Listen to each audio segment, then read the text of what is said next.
Hello friends, this is Suman and welcome to electric classes. आज हम करेंगे एनालॉग इलेक्ट्रॉनिक्स जो टेस्ट था उसके सॉल्यूशंस डिस्कस करेंगे। यहाँ पे जो क्विज टेलीग्राम ग्रुप पे थी उसको जो अटेम्प्ट किया है आप लोगों ने, तो सॉल्यूशंस अगर आपको नहीं आ रहे हैं या फिर किसी क्वेश्चन में डाउट है तो यहाँ पे चेक कर सकते हैं आप। तो उसके सारे सॉल्यूशंस यहाँ पे डिस्कस करेंगे।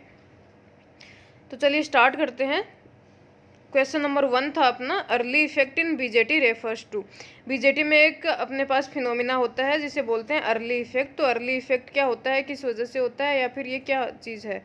तो बीजेटी के अंदर क्या होता है, बेस जो होता है अपना, ठीक है, बेस क्या होता है अपना, उसकी विड्थ जो है वो कम होने लग जाती है। ठीक है, क्यों होने लग जाती है, ये रिवर्स कलेक्टर वोल्टेज की वजह से। ठीक है, रिवर्स कलेक्टर वोल्टेज की वजह से जो है अपनी बेस की विड्थ जो है वो कम होने लग जाती है, डिक्रीज होने लग जाती है।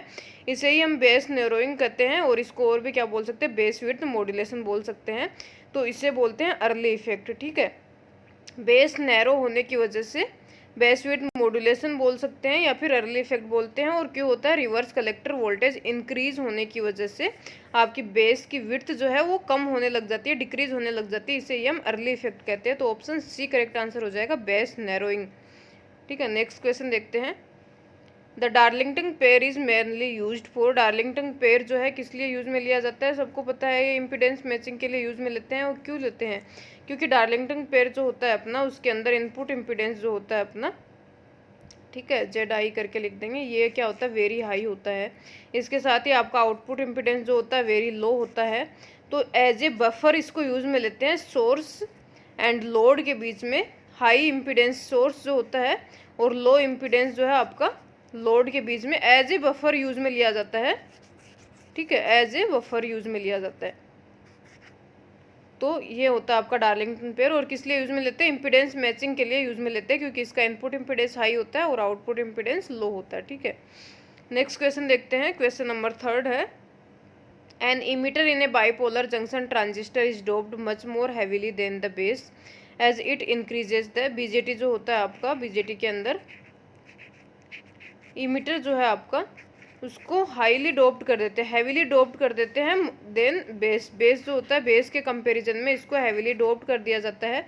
ऐसा क्यों किया जाता है, इसकी वजह से क्या क्या इंक्रीज होता है। तो ऑप्शंस दे रखे हैं आपके, emitter efficiency, base transport factor, forward current gain and all of the above. तो आपका इमीटर एफिशिएंसी की अगर यहाँ पे बात करें तो इमीटर एफिशिएंसी क्या होती है आपकी,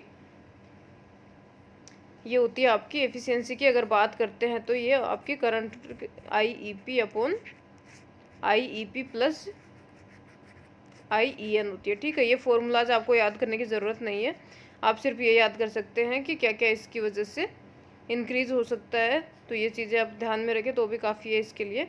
तो इसके अंदर क्या होता है, अगर अपन इमीटर को हैवीली डोप करते हैं तो ये आपकी इमीटर करंट होती है होल्स की वजह से। तो इमीटर को हैवीली डोप करेंगे तो ये आपकी इंक्रीज हो जाएगी, इस वजह से आपकी एफिशिएंसी जो है वो भी इंक्रीज हो जाती है। बेस ट्रांसपोर्ट फैक्टर होता है आपका, ये क्या होता है, बीटा होता है। ये क्या है आपका, IC कलेक्टर करंट होल्स की वजह से जो रिकम्बाइन नहीं हो पाते, और आपका होता है IEP। ठीक है, इसमें भी आपका बेस ट्रांसपोर्ट फैक्टर जो है वो भी इंक्रीज हो जाता है, क्योंकि रिकॉम्बिनेशन रेट जो है वो आपकी जो होल्स जो है रिकम्बाइन नहीं हो पाते उनकी वजह से आपकी कलेक्टर करंट होती है, और ये IEP होती है, इमीटर करंट होती है होल्स की वजह से।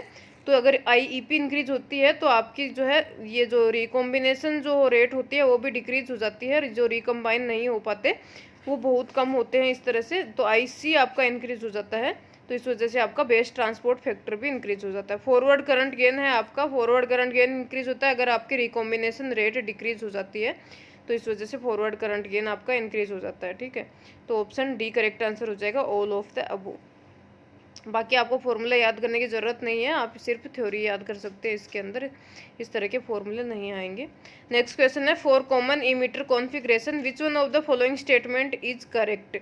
कॉमन इमीटर की बात करें या फिर कॉमन बेस या कॉमन कलेक्टर, तो इसके अंदर आपका क्या होता है, एक आपका इनपुट इम्पिडेंस होता है, ठीक है, ZI लिख सकते हैं इसको, एक आपका आउटपुट इम्पिडेंस होता है, एक आपका करंट गेन होता है, ठीक है, करंट गेन, और ये आपका वोल्टेज गेन होता है। तो अगर बात करते हैं कॉमन बेस की या फिर कॉमन इमीटर की बात करें या फिर कॉमन जो है कलेक्टर की बात करें, तो कॉमन बेस की बात करें तो सारे के सारे लो होते हैं, ठीक है, वेरी लो होते हैं, लेस देन यूनिटी भी होता है, और अगर आपका कॉमन इमीटर की बात करें तो सारे आपके हाई होते हैं, मोर देन यूनिटी होते हैं।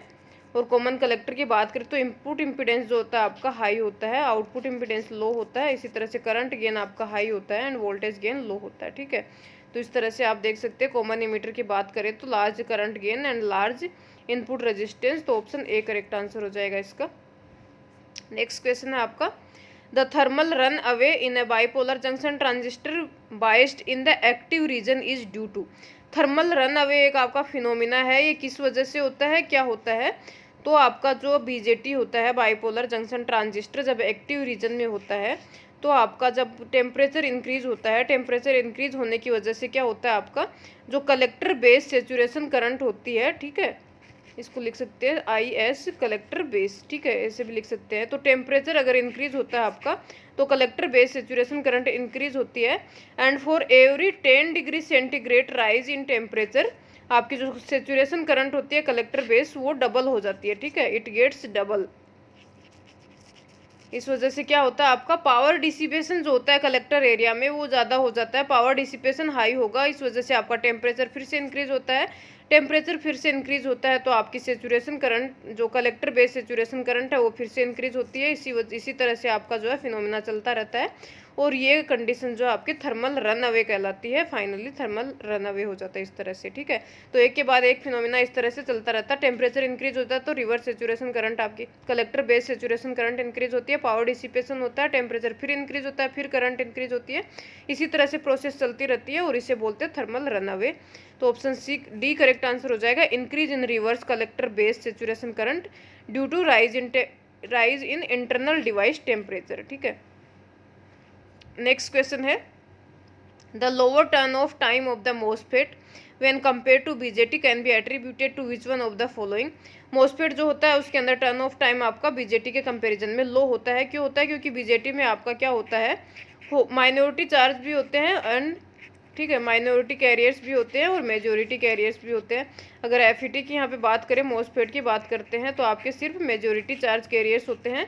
तो बीजेटी में माइनॉरिटी चार्ज कैरियर्स की वजह से एक आपका स्टोरेज टाइम होता है, स्टोरेज टाइम इंक्रीज हो जाता है क्योंकि माइनॉरिटी चार्ज कैरियर्स जो होते हैं उनको पी एंड एन जंक्शन जो है आपका वहाँ से स्वेप आउट करने के लिए स्टोरेज टाइम की ज़रूरत होती है। लेकिन इस तरह की किसी भी स्टोरेज टाइम की ज़रूरत एफईटी में नहीं होती है क्योंकि आपके सिर्फ मेजोरिटी चार्ज कैरियर्स होते हैं। तो due to the absence of majority carriers the turn off time of the MOSFET is lower than BJT. तो ऑप्शन सी करेक्ट आंसर हो जाएगा, एब्सेंस ऑफ माइनॉरिटी कैरियर्स।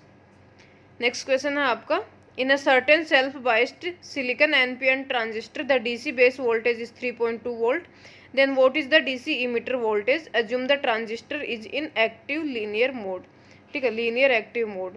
तो आपका ट्रांजिस्टर है उसकी बात करते हैं अगर आप इस तरह से, ठीक है, ये है आपका, तो ये आपका हो जाएगा यहाँ पे बेस वोल्टेज VBB हो जाता है। इसी तरह से अगर ये बात करें तो ये आपका हो जाता है VBE, ठीक है, ये आपका है यहाँ पे आपका रेजिस्टेंस भी होता है RB और ये आपका यहाँ पे लोड रेजिस्टेंस कंसिडर कर सकते हैं, ठीक है, ये VCC हो जाएगा आपका, ये VEE हो जाएगा। अब इसके अंदर अगर बात करें आपके पास क्या दे रखा है, डीसी बेस वोल्टेज दे रखा है 3.2 वोल्ट। इसके अंदर इक्वेशन लगाएंगे तो आपकी क्या हो जाएगी, VBB equal to VBE plus ये हो जाएगा आपका VEE, ठीक है। VBB दे रखा है आपके पास 3.2 वोल्ट है। अगर यहाँ पे बात करें VBE की, अपन को क्या फाइंड करना है, डीसी इमीटर वोल्टेज मतलब VEE फाइंड करना है। यहाँ पे आपका ट्रांजिस्टर दे रखा है लीनियर एक्टिव मोड में, तो लीनियर एक्टिव मोड की बात करते हैं तो आपका VBE कितना होता है, ये 0.7 हो जाता है। यहाँ पे लीनियर एक्टिव मोड की अगर बात करें तो यहाँ से आप VEE की वैल्यू निकाल सकते हैं, तो ये आपके आ जाएगा 3.2 माइनस 0.7, तो ऑप्शन बी करेक्ट आंसर हो जाएगा 2.5, ठीक है, 2.5 वोल्ट आ जाएगा। नेक्स्ट क्वेश्चन देखते हैं, If the amplification of a single stage is not sufficient or the input or output impedance is not of the correct magnitude for the intended application, how many two stages can be connected to achieve desired result? क्या कह रहे हैं कि single stage की वजह से अगर आपका एम्पलीफिकेशन सफिशिएंट नहीं है या फिर इनपुट और आउटपुट इम्पिडेंस जो है वो करेक्ट मैग्नीट्यूड नहीं है, जिस पर्पज़ के लिए अपन को चाहिए उस पर्पज़ के लिए एप्लीकेबल नहीं है, तो कितनी स्टेजेस अपन कनेक्ट करेंगे ताकि अपन को डिजायर्ड रिजल्ट जो है अचीव हो पाए। तो अगर बात करते हैं अपन कैस्केड कनेक्शन की, कैस्केड कनेक्शन में क्या होता है आपका, कैस्केड में अगर कनेक्टेड होते हैं तो गेन जो है आपका मल्टीप्लाई हो जाता है। टोटल गेन की बात करते हैं यहाँ पे, तो ये क्या हो जाएगा आपका A1 into A2 into A3 इस तरह से, ठीक है, इस तरह से हो जाएगा। तो टोटल गेन आपका इंक्रीज हो जाता है। इस वजह से आप जो है high input impedance and low output impedance maintain कर सकते हैं, मैनेज कर सकते हैं। तो सिर्फ एक ही ऑप्शन है इस चीज़ का, अगर आपको इनपुट और आउटपुट इम्पिडेंस जो है मेंटेन करने हैं करेक्ट मैग्नीट्यूड के, तो आप कैस्केड कनेक्शन यूज में ले सकते हैं, ठीक है। नेक्स्ट क्वेश्चन है आपका, the JFET in the above circuit has an IDSS दे रखा है, VP दे रखा है, the value of the resistance RS for a drain current इतने के लिए। RS की वैल्यू फाइंड आउट करनी है आपकी, तो ये आपका क्या हो जाएगा प्लस माइनस VDS हो जाएगा, VGS हो जाएगा आपका, ठीक है। ये आपका IDS है और ये 10 वोल्ट दे रखा है। यहाँ पे आप इक्वेशन लगा सकते हैं, IDS इक्वल टू, ये तो सबको पता होगी, IDS इक्वल टू क्या होता है आपका IDSS 1 minus VGS upon VP whole square, ठीक है। यहाँ से आप क्या कर सकते हैं, IDS पता है आपको 6.4 मिली एम्पियर दे रखा है, IDSS दे रखा है आपको 10 मिली एम्पियर, मिली यहाँ से कैंसिल हो जाएगा, 1 माइनस VGS निकालना है आपको, और VP कितना दे रखा है 5 वोल्ट दे रखा है, इसका होल स्क्वायर हो जाएगा। यहाँ से VGS जो है आप फाइंड आउट कर सकते हैं, जो भी वैल्यू आएगी कैलकुलेट करके।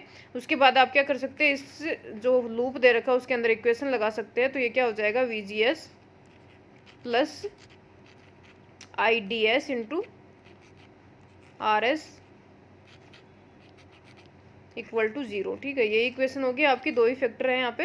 यहाँ से VGS आपको पता चल गया, IDS आपको पता है कितना है 6.4 मिली एम्पियर, तो RS की वैल्यू यहाँ से निकाल सकते हैं। ये आपका आ जाएगा 156.25 ओम कुछ आएगा, 156.25, ठीक है।